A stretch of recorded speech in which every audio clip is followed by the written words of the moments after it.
عن ابي ذر رضي الله عنه قال قال النبي صلى الله عليه وسلم يقول الله عز وجل من جاء بالحسنة فله 10 أمثالها أو أزيد ومن جاء بسيئة فجزاء سيئة سيئة مثلها أو أغفر. حضرت ابی ذر رضی الله عنه میگوید که حبیب خدا فرمود که الله میفرماید هر وقتای ای بندگان خدا شما اگر به یک نیکی به سوی من آمدید برای شما 10 حسنات میدهم و اگر شما به یک گناه به نزد من آمدید در عوض یک گناه میدهم یا مغفرتش میکنم.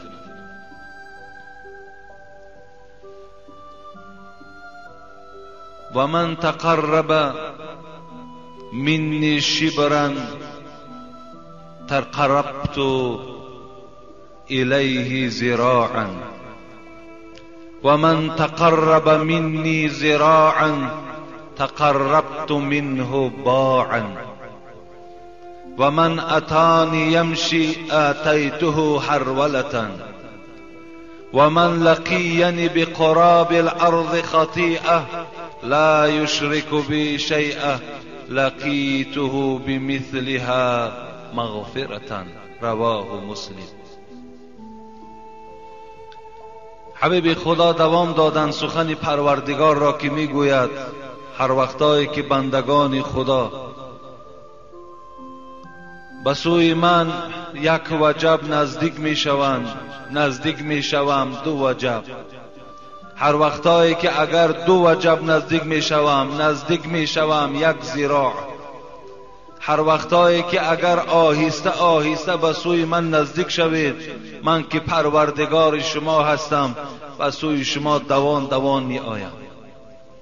هر وقتایی که الله میگوید اگر با تمام پوری زمین و آسمان خطایی داشته باشی و به سوی من نزدیک شوی زمانی که شرکی در من آورده باشی مثل بین زمین و آسمان به مغفرت گناه استقبالت میگیرم اگر شرکی در راه خدا نکرده باشی.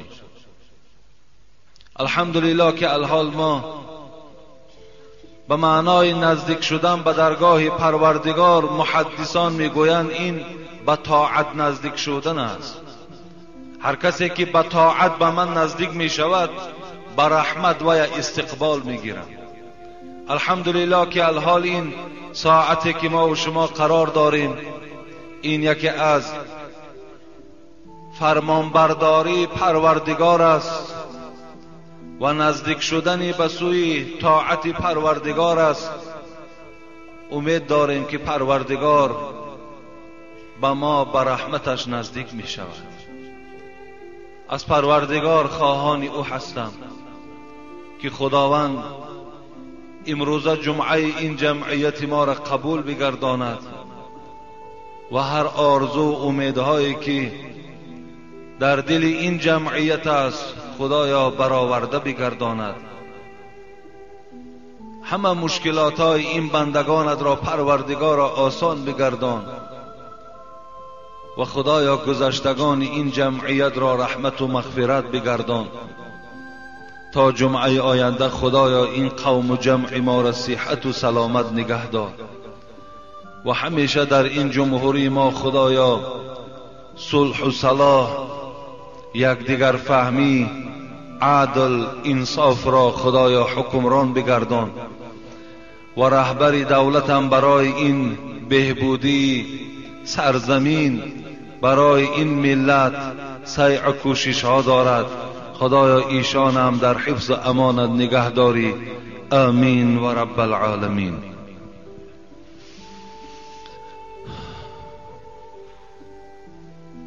جمعه گذشته موضوع ما و شما پاسخ به سوالهای شما بود، جواب گردانیدن به سوالهای شما بود. این جمعه هم انشاءالله از این سوالهای بیشماری که نزد من است میخواهم در هر یک جمعه با طریق مختصر، اگر چندی که هر یک سوال شما شاید نصف جمعه را اشغال کند یا یک جمعه را کلا در بر گیرد، لیکن من با طریق اختصار، با طریق کوتاه برای شما البته سوالها را جواب میگردانم. خیلی با دقت باشید.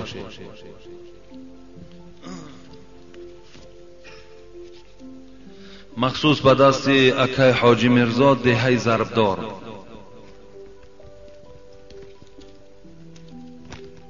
السلام علیکم اکای حاجی میرزا. بعد از سلام به شما یک درخواست دارم. من زاده خواجگی ختلان دهه ضربدار که مخلص اشدی شما می باشم، امروز این نامه را برای آن می نویسم که در دهه ما پسر بابای دولتشاه اکای عبدالمنان سال تولدش 1966 از سال 2005 خود از خود به امر تقدیر چشمانش نابینا شده است. خلق دهه و رهبر خواجگی یک مراتبه کمی مبلغ جمع کرده آن را به طبابت بردند، اما هیچ کس درد آن را نیافتند. بعضی ها می گویند که از ترس شده است. من از شما یک خواهش دارم که با همین مرد دردمند کمک خود را می رساندید. من می خواستم که خود شما با همین جا قدم رنجه می کردید، شاید با امر پروردگار اکای عبدالمنان چشمانش بینا می شد، یا اینکه عالم هایی که شما را حرمت و احترام میکنند سخنان نیکی شما را گوش کرده از همین دیدن میکردند. من رفیق دوره کودکیش می باشم. این نامه را در وقت نوشتن از چشمانم 6 قطار اشک جاری می شد.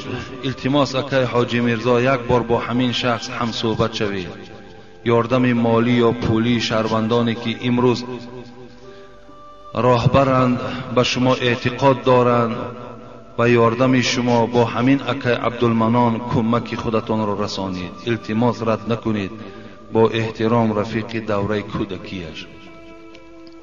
انشاءالله من راستی بار خیلی وقت هم کم است، شاید که همین امروز یک سفر داریم قریب یک هفته شاید که در اینجا نباشیم، برای علاقه وعده دار هستیم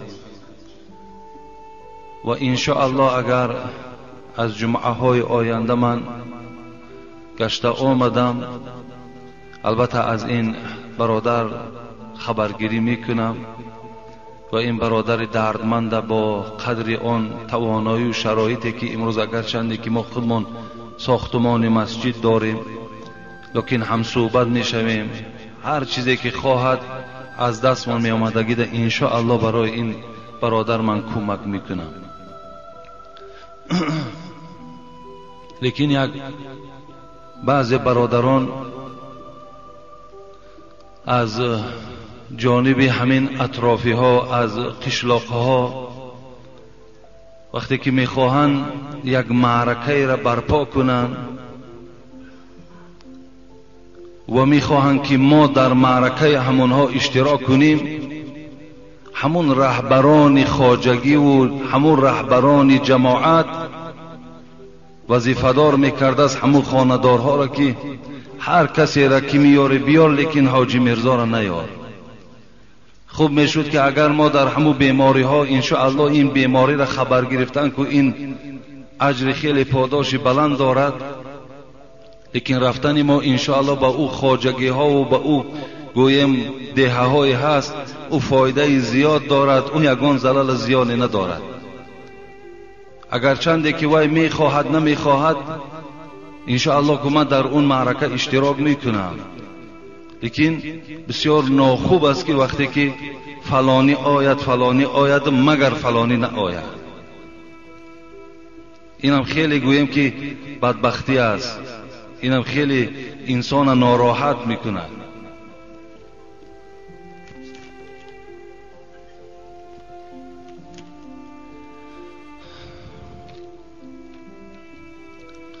فکر میکند که به آمدن حاجی میرزا تمام امر معروف بسته می شود. السلام علیکم بابای حاجی، من یکی از برادران اسلامی شما از ناحیه ورزاب. این برادر نو مکتوب در خانه ما داده است که ما خود حضور نداشتیم، آمدیم از خانه گرفتیم. یک مکتوبی دراز نویساندن، خیلی میخوانیم که از راه دور آمده است، همین روز در همین مسجد ما و شما اشتراک دارد. از ناحیه ورزاب التماس با این سوال جواب پوره دهید. در مابین راه مانده ام. اولا بابای حاجی، خداوند ما و شما را توفیق و هدایت نصیب گرداند، عاقبت کار ما را به خیر بیارد، آمین. بابای حاجی، من مدت 4-5 سال بود که بسیار اخلاق و تمیز بد داشتم. نماز میخواندم اما از سبب حقیقت قرآن و اسلام را نمیدانستم. با اسلام و قرآن مسخره میکردم. نماز میخواندم، عرق مینوشیدم، زنا میکردم. من دختری را در نکاح خود درآوردم. آن را نه به خاطر زن، به خاطر نفس حرامم. من از آن فرزنددار شدم. من آنها را تأمین پوره نمی کردم. پدر و مادر من بیخبر بود.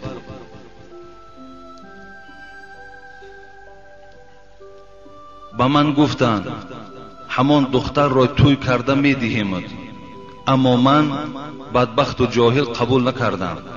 گفتم من آن را نمی گیرم، به من دختری خانه دهی. مرا دختری خانه دادند. من روز با ولایت خودجان رفتم. در آن ماشین کسیته های شما را در باب حقوق زن و بعضی کسیته های شما را شنیدم. خودم را همین خیل حس کردم که در دلم نور ایمان جوش زد.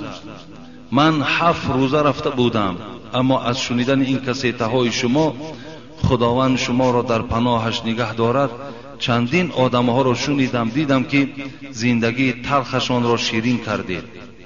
بعد 2 روز بعد گشتم، مادرم را پایهایش را بوسیدم.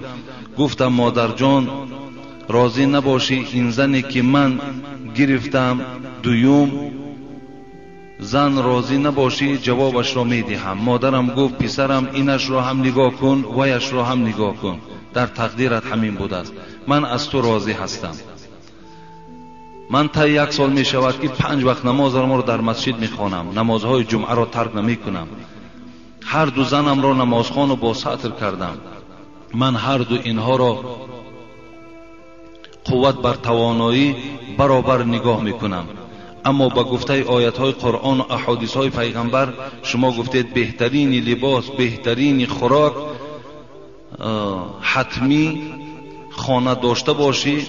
هزاران بار شکر که شکر خدا من یک زنم در خانه مادرم است، دیگرش اجاره نشین است.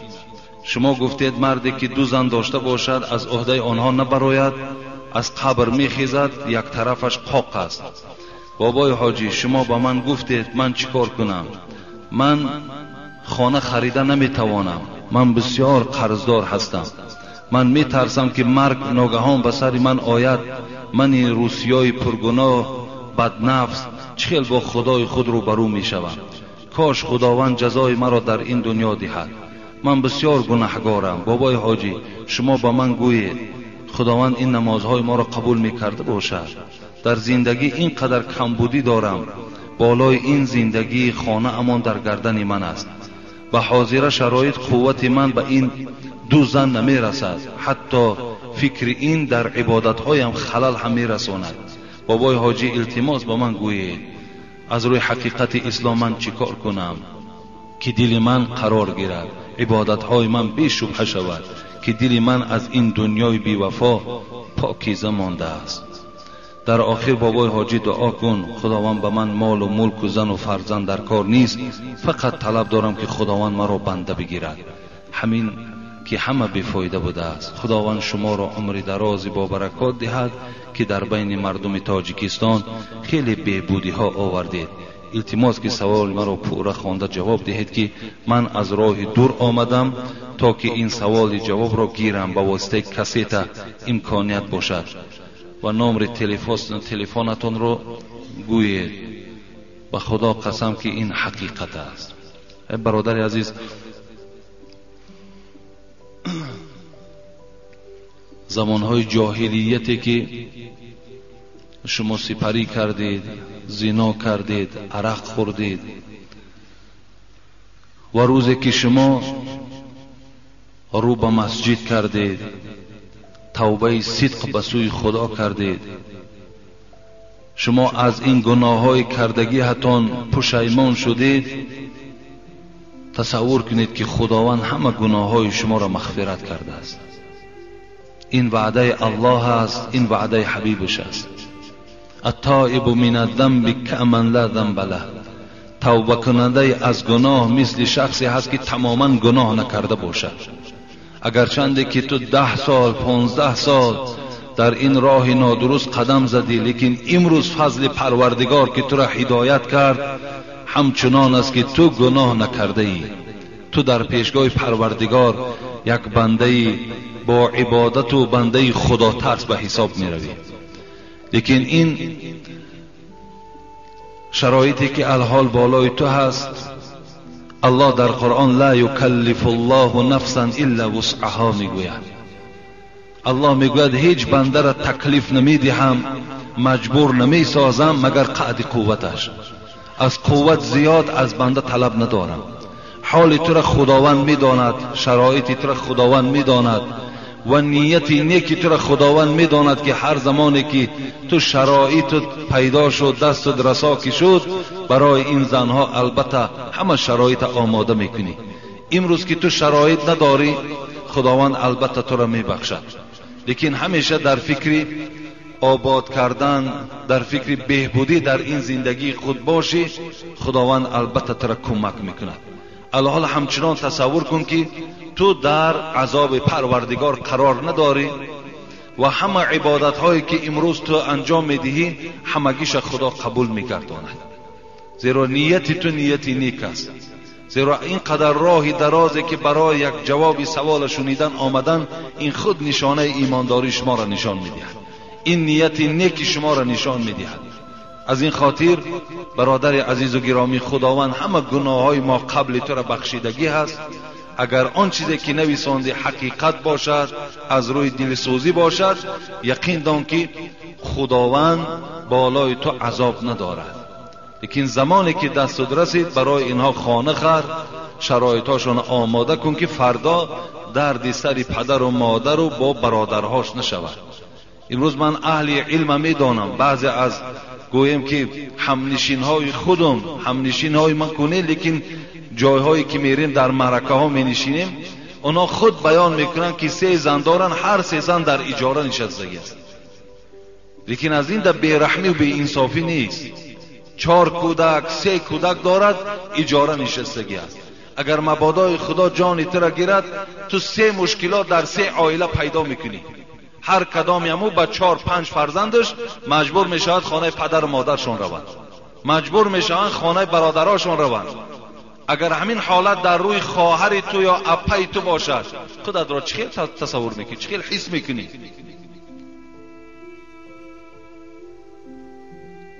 برای من برادر عزیز بیغم باش و در فکر آبادی باش. انشاءالله تو بنده نیکبخت هستی. السلام علیکم اکای حاجی مرزا. خدا حسدخوران شما را و بدبینان شما را همیشه ناکام گرداند. چله طلا را دوست می‌دارم. آیا داملا یگان اجازت نیست؟ التماس. رأى خاتما من ذهب في يد رجل فنضعه فترحه وقال يعمد احدكم الى جمرة من نار فيجعلوها في يده. متن حدیث است برادر عزیز و گرامی که بار حبیب خدا به نزد یک گروه جوانها میگذشت، با آنها سلام کرد و دست رسول اکرم در چله یکی از این جوانها رسید و حبیب خدا ناراحت شدند و با دست مبارک چله را میگد فنزعه فترحه و از انگشت کشیده گرفتند و پرتافتند و گفتند آیا میخواهید این که پارچه از آتش دوزخ را در دست خود همراه میگردانید؟ فقیل للرجل بعدما ذهب رسول الله صلی الله علیه وسلم خذ خاتمك انتفع قال لا والله لا آخذوه ابدا وقد طرح رسول الله صلی الله علیه وسلم. رواه مسلم. در صحیح مسلم است وقتی که حبیب خدا که چله را از دست این انگشت این امت خود این جوان که گرفت و پرتافت، بعد رفتن حبیب خدا جوانها گفتند حبیب خدا رفت بگیر چله را و برای یگان کار خود استفاده ببر. این جوان گفتند قسم به خدا، گفتند آن چیزی را که حبیب خدا پرتافته است دویم باره خم شده و یا نمی برداره. مقصد اینه از روی بد بودن همین چله حبیب خدا اینه گرفت دور پرتافت. اگر این نیک میشد خوب میشد اجازت میشد از دست من اینه بیرون نمیکرد. به این خاطر برادرای عزیز و گرامی چله در انگشت انداختن رخصت نیست. گردنبند طلایی در گردنها انداختن حرام است. ساعتهای طلایی را انداختنش حرام است. این نص حدیث است، اجازت نیست. اگر چند دوست می‌دارید لیکن اجازت نیست.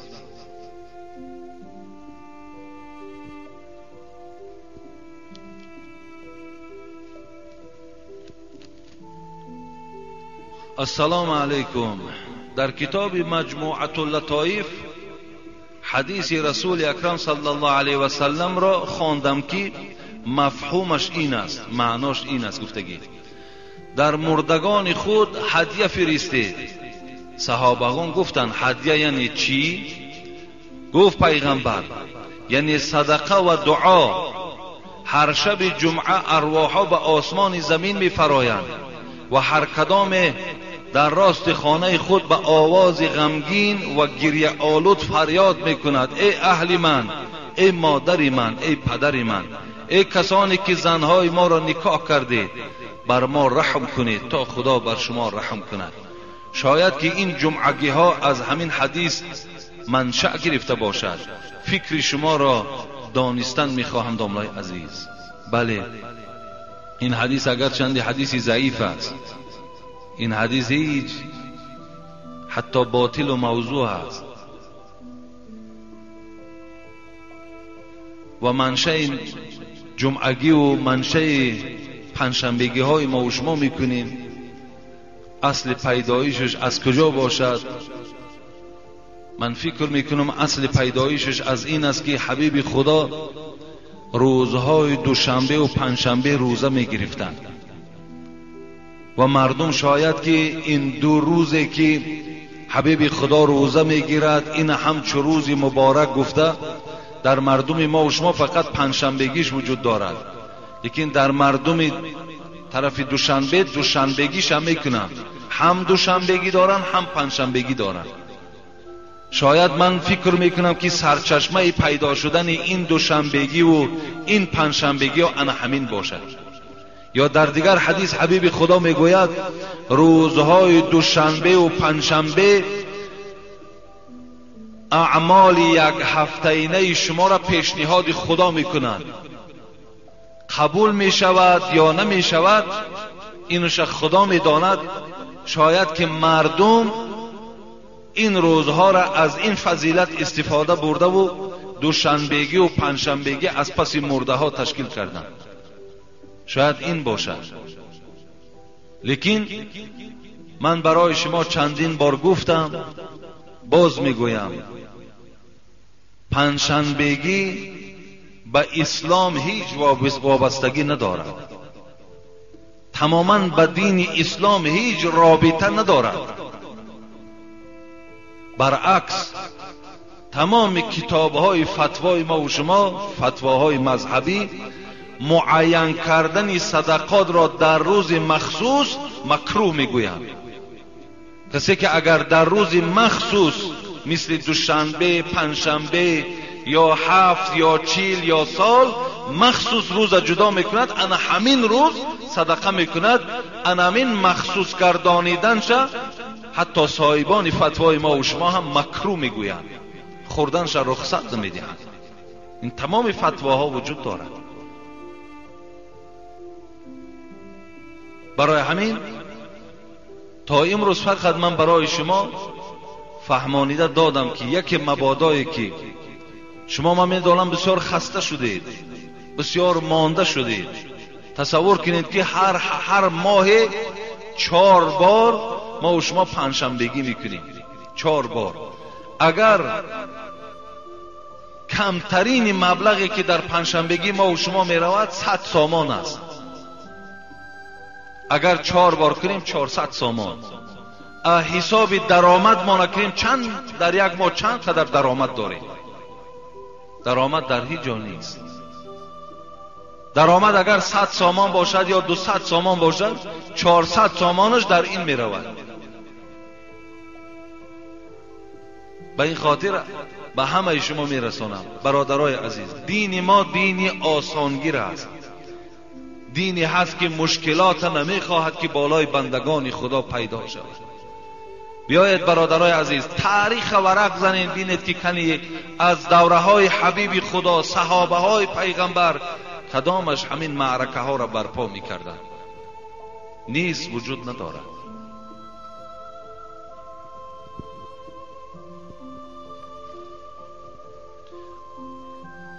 السلام علیکم اکای حاجی مرزا.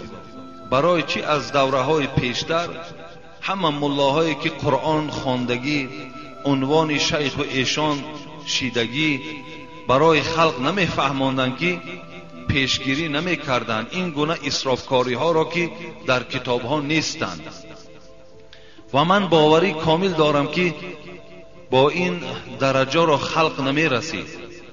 از همان زمان ها مسجد در هر یک ناحیه ها بود و می توانستند که ملاهای هر یک مسجد پیش راه این گونه کارها را می گرفتند، از راه تاریکی به راه روشنی زندگی خلق را دعوت می کردند. برای همین خلق روز می گوید که شما مسلمانان زندگی تاریک دارید. آیا این را نمی فهمید؟ البته این ما از این منبری بلند استاده و داملاهای پیش سنگ نمی زنیم، زیرا که دوره هایی که ملاهای پیش حیات به سر می بردن زمانی بود که این گونه میکروفون و این گونه مسجدهای آباد نبود و این گونه شرایطی که امروز خداوند برای ما و شما مهیا کرده است، این شرایط اون زمان نبود. اون زمان کلمه الله می گفتگی این البته به البته به جنایت کشیده می شد. از این خاطر اگر همون ملاهای پیش هم خدا رحمت و مغفرت چون کند، مثل اگر امروزه شرایط می دادند و مثل امروزه اگر کتابها در بر می کردند، کتابها می داشتند، هر آینه از این حقیقت شما را خبر می دادند. لیکن بیچاره به این شرایط نرسیدند. یا شاید که خدا رحمت چون کند اینقدر از کتابهای حاضره پیدا نمی کردند، اینقدر کتابی که الحال ما در خانه ها داریم. به این خاطر ما هیچ ملا را سنگ نمی زنیم. لیکن امروز همان ملایی که می گوید که همه اینها از اسلام است و یا ما حقی سنگ زدن داریم، برای وی دروغ می گوید. وی دروغ می گوید. من برای شما گواهی می دهم، من برای شما به خدا قسم از تمام معتبرترین کتاب ها دلیل ها میارم که اینا با اسلام هیچ رابطه ندارند. این مشکلات هستند. امروز اگر کدامش اگر گوید و یا حق سنگ زدن داریم، لیکن پیشینی هایی که نگفتن اونا عذر داشتن، شرایط هاشون نبود. حتی در یک مجلس اشتراک داشتیم، بعضی برادرها همراه من بودند. در دوشنبه به نزدیکی یک امام خطیب مسجد جمعه هست، جمعه مردم میگذراند. کسی که میگوید پنجشنبگی در اسلام نیست، 740 در اسلام نیست، وای کافر است گفت. والله که همین سخن گفتم. انا اون جاهل حقی سنگ زدن ما داریم، زیرا که وای منبع درآمدش انا همین ها هست. وای برای درآمد اینها را میگوید. به خدا قسم وای برای دلسوزی نمیگوید، وای به خاطر خدا و پیغمبر نمیگوید، وای به خاطری که از این درآمدها که باز میماند، به این خاطر وای مردم هم میترساند.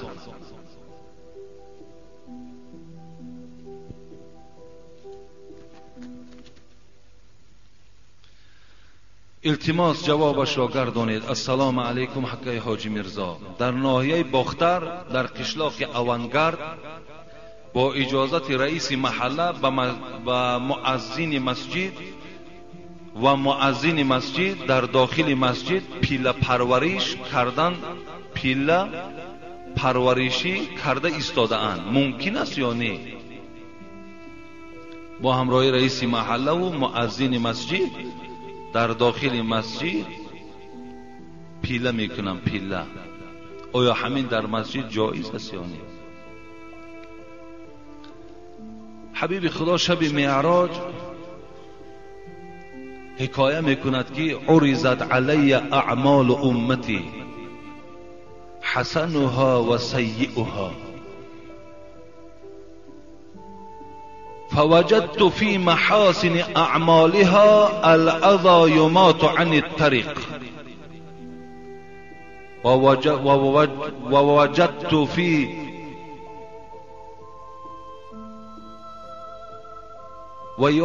حبیب خدا میگوید شب معراج پیشنهاد من عملهای بندگان خدا را کردند، نیکیها و بدیها را تماشا کردند. از همه اجر بلند حبیب خدا گفت و ثواب کلان را یافتم در همان عملی که از قد راه چیزی را که به مردم آزار میدهد دور کنی. هر چیزی را که از سر راه دور میکنی، حبیب خدا گفت این بهترین اجر دارد، از همه اجر بلندترین انا در همین است. گفت ووجدت في مساوئ اعمالها النخاعة تكون في المسجد لا تدفن. رواه مسلم. حبیب خدا گفت از همه گناه وزنین ترین در عملی هست که انسان وارد مسجد می شود و در مسجد توف می کند. وقتی انسانی که در مسجد توف می کند و توف خود را نمی پوشاند، گفت از همه وزنین ترین گناه را در همین دیدم. گفت این مسجد برای عبادت است، مسجد برای ذکر پروردگار است. باور که خیلی ناکس و خیلی به انصاف انسانی بوده است که در داخل مسجد آمده پیله میکنن. پیله آخی دوره های پیش نیست که این مسجدها را گوییم که به عاقلخانه و به دیگر تبدیل دهند. و مسجد باید از خانه دیده تازه تر و از خانه دیده خوشبویتر باشد. نخواد داخل مسجد آورده پیله گذاری. مردم بی غیرت است، مردم بیچاره گویم زبان کوتاه است. و الا این گونه مؤذن وای حق اذان دادن در مسجد ندارد، وای حرام میکند این گونه مسجدی را که در اون مسجد اذان میگوید، زمانی که در داخل مسجد پیله ها را میارد و میگذارد. این خیلی بیرحمی و بی انصافی است.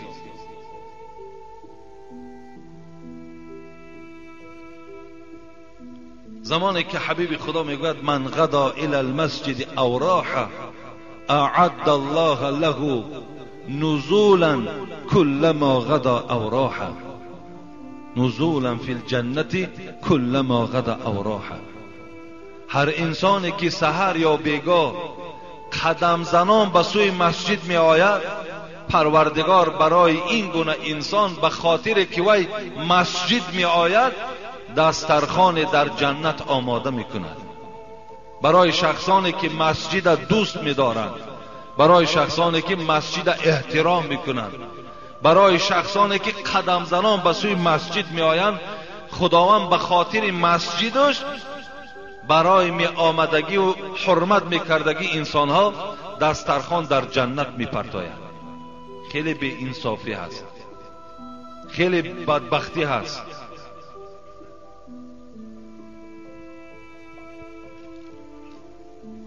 السلام علیکم و رحمت الله و برکاته. اکای حاجی میرزا، با شما 3 سوال دارم. در وقت نماز دیر کردن و دویدن درست است یا نادرست؟ نه، درست نیست. وقتی که شما به سوی جماعت می آیید میدونید که جماعت قائم شده است. حبیب خدا در حدیث های مبارک رخصت نمیدهد که ما دویده آییم. آهسته آهسته قدم زنان به سوی مسجد می آییم. در هر قدم من حسنات میگیریم. اگر آمدیم و نماز تمام شده هم باشد، خودمان تنها هم که گذاریم همون ثواب جماعت ما و شما میگیریم. فقط به سوی جماعت ندوین. ولی بسیار آدمای هست که بسیار دویده می آیند. همین دویدن به سوی مسجد پیغمبر خدا من کردن، ندوین گفتن. قدم زنان آهسته آهسته به مسجد آیید. در هر قدمتون حسنات میگیرید. اگر دیرم که کردین ثواب جماعت شما برخوردار شده. خلاص شما مسجد بیایید. موی دراز ماندن جایز است یا نه؟ حبیب خدا 3 طریق موی سر میگوید جایز است، حتی که از همین گویم بین گوش هاشم تا بین گوش ها را موی سر پیغمبر دراز بود. در دیگر روایت از همین نرمی گوش پایانتر بود. در بعض روایت حتی که در شانه هاش می رسید. از این خاطر من کان له شعر فلیکرمه، کسی موی سر دارد موی سر اکرام کند، تازه کند، خوب نگه دارد، باکی ندارد. فقط به ترتیب آرد، فقط پاکیزه و تازه باشد. اگر در وقت نماز خواندن سوختار یا اینکه یگان کار دیگر شود، از نماز برآمدن جایز است یا نه؟ بله جایز است. اگر میبینید که یک کار پیش آمد که فلاکت زیاد دارد یا عاقبت ناخوب دارد، شما می توانید که از داخل نماز بیرون شده رفته چی سوختار باشد، چی کدام کار خطرناکی نباشد انجام دهید، بعد آمده از سر نمازهاتون خوانید، درست است، زلالی ندارد.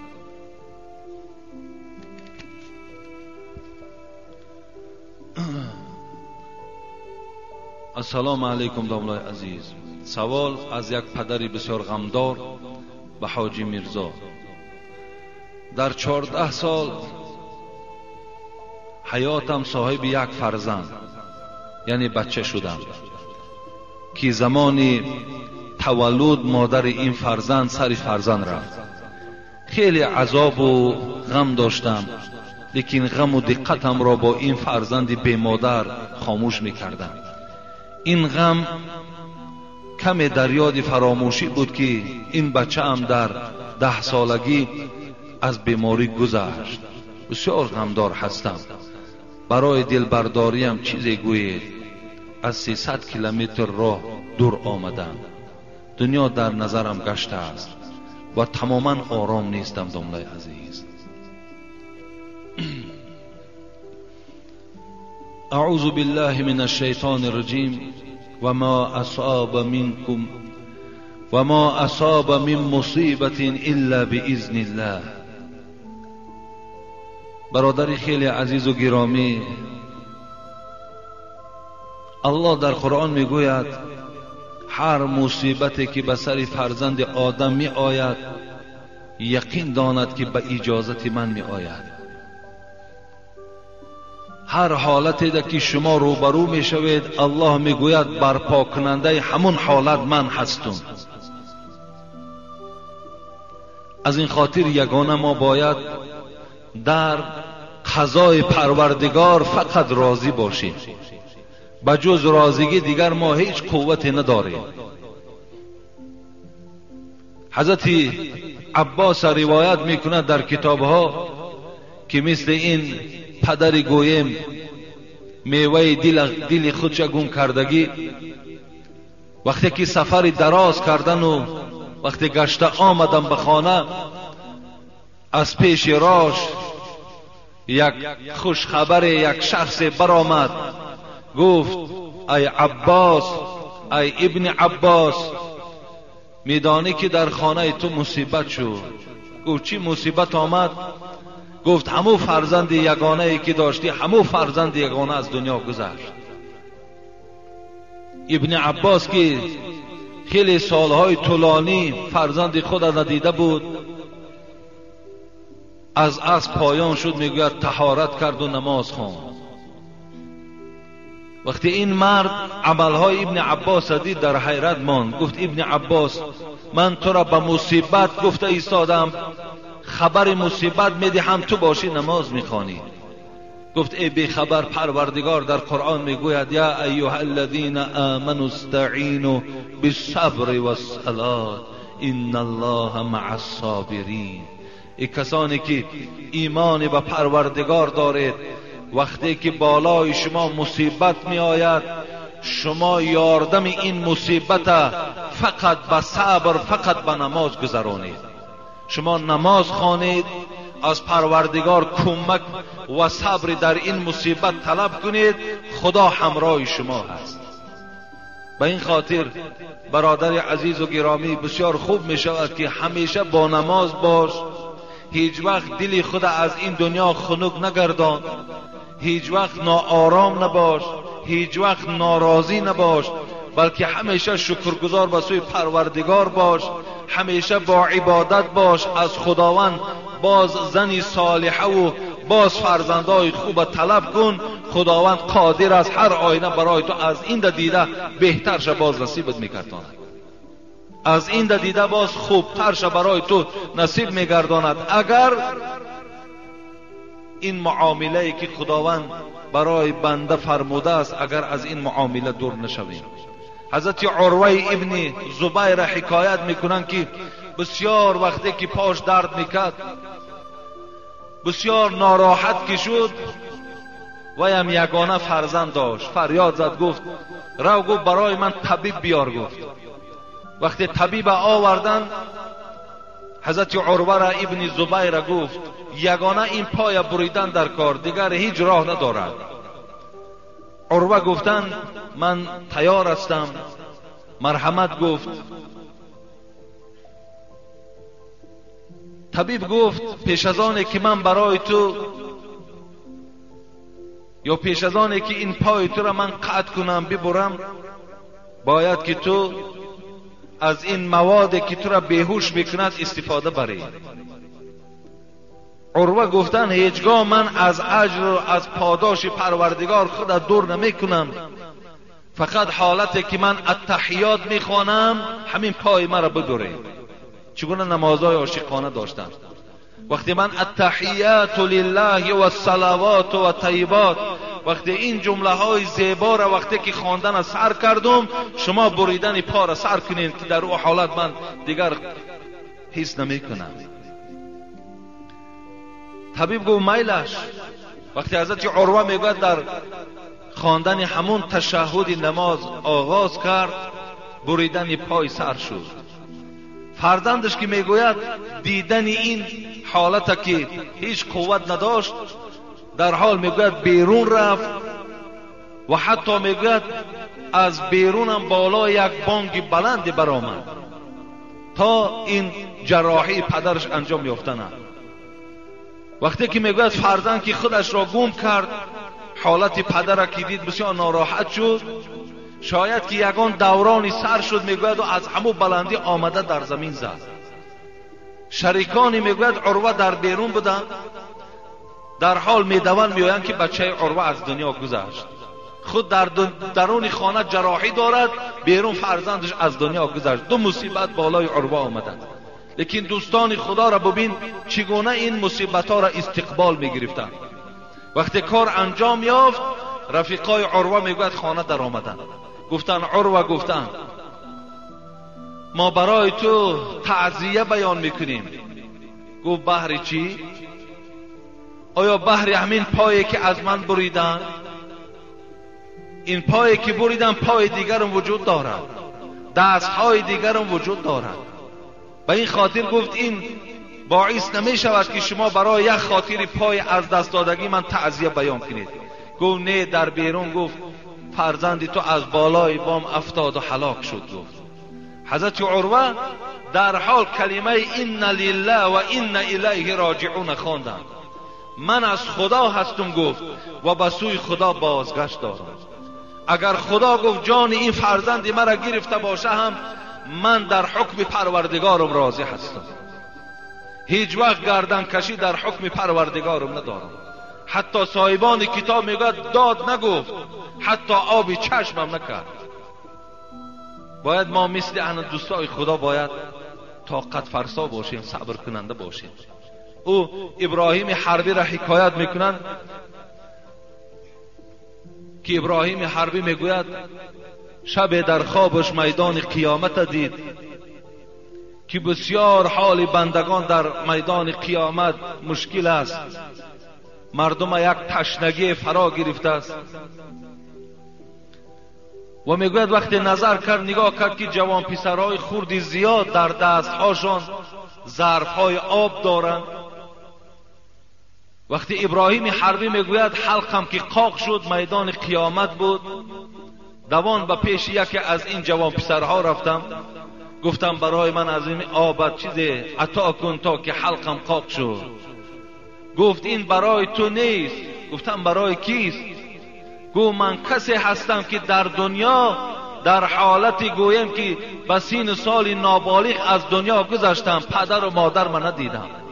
این آب برای فقط پدر و مادرم هست. گفت ابراهیم حربی میگوید وقتی این سخن شنیدم، در حال میگوید از خواب بیدار شدم، از پروردگار طلب کردم که خدایا یگانه همین فرزندی که دارم 10 ساله حافظ قرآن است، خدایا جانش قبض کن تا که در میدان قیامت برای من شفاعت کننده باشد.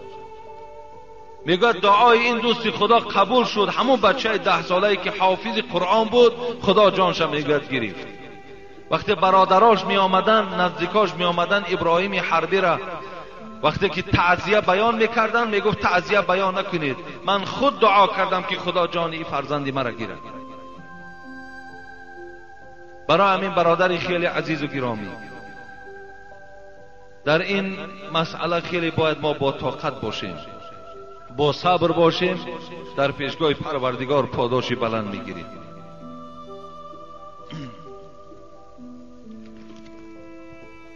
السلام علیکم داملای محترم. با سوال ما جواب دهید که مولای محله ما در امر معروفش طبق رسول الله عمل و زندگی کنید میگوید، اما خودش ناس میکشد. 32 دندانش از طلا کردگی. آیا رسول الله ناس میکشید یا دندانها شکسته بود، از طلا دندان کرده بود؟ کلانسالان یک چند مراتبه گفتند که اقلا همان ناست را پنهانی کش، همین را هم نمی کند. در وقت امر معروفش دغلانه سخن میگوید که شما مسلمان نیستید. به خدا قسم از 33 بار زیاد سبحان الله گویی میگوید گناه است. آیا این درست است یا درست نیست؟ البته امروز اکنون دیگر جای غیبت نیست گوییم، جای سنگ زدن نیست. امروز در محراب ها نازکش ها، عرق نوش ها و بعضی زیناکارها هم نماز مردم خوانده میدهند. اینم یک داغ روز است، یک داغ حیات ما و شما هست که این گونه پیشوا را ما و شما صاحب هستیم. خوب میشد که همون پیشوا چنان عملی میکرد که دیگرها از عمل او عبرت میگرفتند. وقتی که پیشوا نازکش باشد یقین دان که قومش هم نازکش می شود. اگر ملا امام غیبتگر باشد قومش غیبت کننده می شود. اونا همون ملا را دیده عبرت می گیرند. و دندان طلا هم حرام است. اگر دندان طلا را به عذر کسی که دندان میکند، دندانهای همین زیبای خداداده که داریم، اگر بالای اینها طلا میکشد، این هم حرام است در اسلام.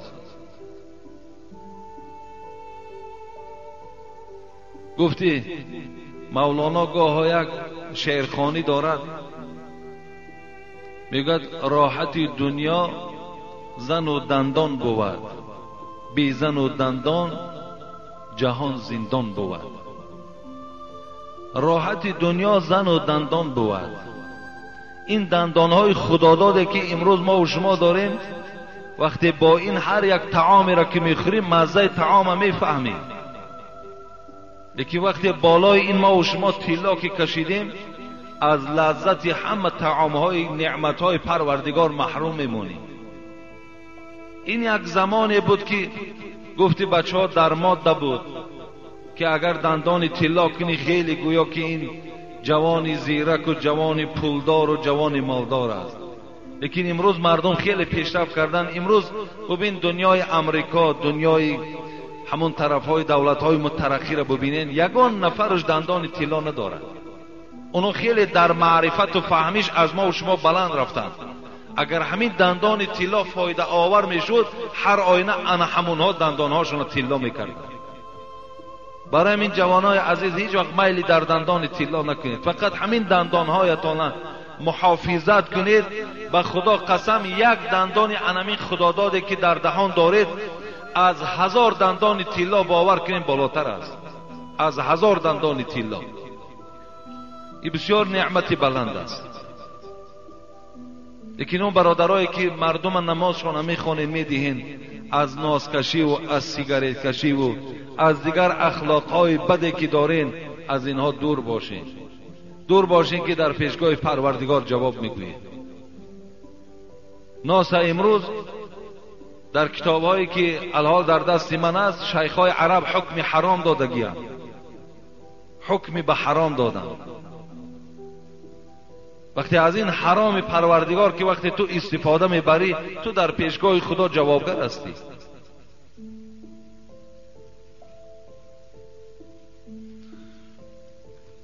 داملای محترم، سوال من همین است که اگر شخصی در وقتش با کدام سبب روزه ماه شریف رمضان را نگرفته است، میخواهد که قرضهایش را گیرد، همان روزی که روزهش قرضی گرفته است و با کدام سبب همان روز روزه را خورد، آیا کفارت می شود؟ نه، وقتی که ما زمانهایی که روزه نگرفتیم، تماما روزه نگرفتیم، پس امروز میخواهیم که همون روزه ها را قضا روزه گیریم، پس به کفارت هر ماهش در 1 ماه روزه میگیریم. چند سالی که خورده باشیم، 5 سال خوردیم، 6 سال خوردیم، اگر چندی که کفارت معنای این ندارد که در 1 روز 61 روز باید روزه گیریم. اینا وقتی انسان‌هایی که روزه میگیرند و قصداً همان روز میشکنند، برای اونها کفارت است. لیکن برای کسانی که تماماً 1 ماه را روزه نگرفتند، نمیفهمیدند، ماهیتش نمیدانستند، ثوابش نمیدانستند، امروز که آگاه شدند میخوان که قضا گیرند، در 1 ماهش 1 ماه روزه گیرید، بس از کفایت میکند.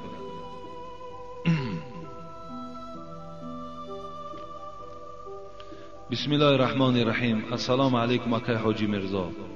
سگ در خانه دارم، برای پاسبانی یک عمل آن مرا بسیار در تعجب آورده است. در وقت اذان بلوچوک میکشد، آیا این خاصیتی بد دارد؟ خداوند گناه شما را آمرزش کند، آمین. من دانشجو هستم، در حق ما هم دعا کنید. خداوند شما را ذهن ذکی و علم نافع نصیب کند. لیکن بلوچوکی سگ هیچ ضرری ندارد.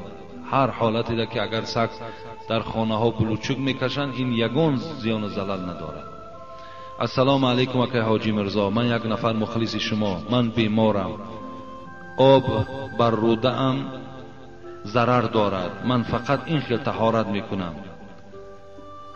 خب به خاک کرده و دوامش را به آب میکنم، نمازم میخوانم، با همین خیل طهارت نماز جماعت، نماز جمعه و قرآن خوانم چی میشود؟ التماس روشنتر فهمانید ضرور است و دعا کنید که خداوند عبادت‌های مرا به درگاهش قبول کند، ایمان کامل نصیب گرداند. خداوند شما را ایمان کامل و همه عبادتاتون خدا قبول کند.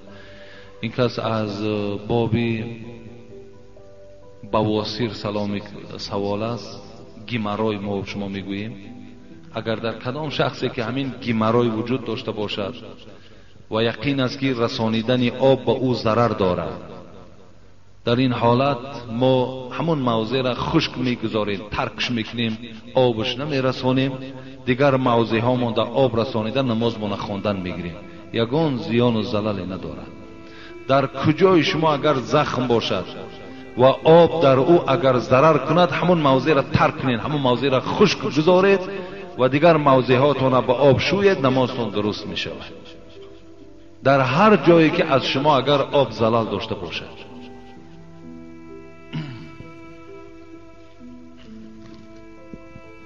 السلام علیکم بابای حاجی، ما از شما خواهش داریم که با سوال ما جواب پوره گردانید. بر سر منزل رفتن زن ممکن است یا نه؟ ممکن نیست برادرای عزیز. کدام شما اگر زنهای شما زیارت سر قبرها می رود، شما پیش رای اونها را گیرید. ما حیران می شویم که تو مردک خانه ماندگی زنی تو می رود زیارت قبر می کند. این خیلی تعجب آور است. کجا می رود زیارت می کند؟ برای زن زیارت بهترین زیارت شوهرش است، شوهرش زیارت کند. اگر از همینجا خسته رفته رسول اکرم در روضه مبارک زیارت کرده، آید شوهر از او راضی نباشد، در قیامت این زن بدترین زنهای میدان قیامت است. برای زن از همه ده بهترین زیارت کننده فقط شوهرش است. این دروغ است که یک دسترخوان نان و یا که یک دیگر تایکش کردگی و بعد مزار به مزار و قبر به قبر میگردد. زمانی که آلی شوهرش از او راضی نیست یا شوهرش درک ندارد، زیارت زنها را تمام صاحبای کتاب منع کردن، گفتن جایز نیست رفتنشون به قبرستان. می توانند در همون خانه نماز خوانند، به هر کسی که اخلاص دارند در حقش دعا کنند، دعاش خداوند به حق همون دوست خدا بزرگ خدا می رساند. کاش که اونها باز زیارت قبرها روند، حالت اونها را می بینی به خدا قسم همون صاحب قبرم در همون موضعش بیچاره ایستاده نمیتونه. پیش از آن یک تو زیارت قبر می روی، اول یک سر اندام تا تماشا کن، اول یک اخلاق تا حمیده گردان، یک بهبودی در عبادتت پیدا کن و الا جایز نیست برای تو. بهترین زیارت برای زنها این شوهرهاشون نیست. شوهرهاتون احترام کنید، به قدر شوهرهاتون رسید، این است زیارت شما. شوهر راضی، یک بار تبسم در بالای شوهرت که حبیب خدا گفت خداوند کلی گناه تا میبخشد. یک بار تبسم بالای چهره شوهرت کن، خداوند همه گناه تا میبخشد، به خاطر که تو دل شوهر راضی کردی. حالی بعضیش میشد شوهران ناراضی، شوهرها گویم نسبت چون نفرت دارن، بعد شب یا تهجد میخونه یا که 5 وقت نمازش میخونه یا روزه میرم چیزی از داره یا روزه دیگه دارن، با او روزه را میگیرن. برای تو روزه و برای تو حج و برای از همه این عبادت ها دیدم. اگرچند اینها هم در گردنت اگر مالدار و شرایطدار باشی فرض است، لیکن از همه این دیده برای تو ثوابتر حرمت شوهرت نیست. حبیب خدا اعظم الناس حقا علی المرأة زوجها گفتند بزرگترین حق بالای زنها این حق شوهرهاشون نیست. امروز سوالهای در من می آید که زن من مرا دشنام داد در دهانم، آیا طلاق در بین ما واقع میشه؟ خاک بر دهن هم تا زنی که دهن شوهر که نام گیری باید دیگر چی زندگی هست؟ این یک بدبختی است. اگرچند که من نمیتونم گفته شما را که طلاق شان دهید، لیکن آخی از این در زندگی تلخ دیگر وجود ندارد. وقتی دهن شوهر نام گرفت، وقتی دهن پدر و مادر تا نام گرفت، دیگر این چی زندگیش میماند؟ برای همین بهترین صورتش همین است که شوهرهاشون را زیارت کنند، شوهرها را راضی کنند، خسر و خوشتامنها را راضی کنند، پدر و مادر خودشون را راضی کنند. انا این است بهترین زیارت برای شوهرها. دیگر هیچ حاجت نیست که اونا مزار به مزار، قبر به قبر سیر و گشت کنند. و آخر دعوانا الحمد لله رب العالمین. این سحر یک برادر ما هم بختیار و عبدالکریم که برادر عبدالکریم در شهر پیرمی مسکو هست و برادر بختیار در همین شهر کولاب است، برای ما یک مبلغی برای همین مسجد دادن که شکر که همه قرض هامون میکنیم و از پروردگار خواهان او هستم که این گونه دلسوزان و این گونه مخلصان مسجد خدای مهربان باد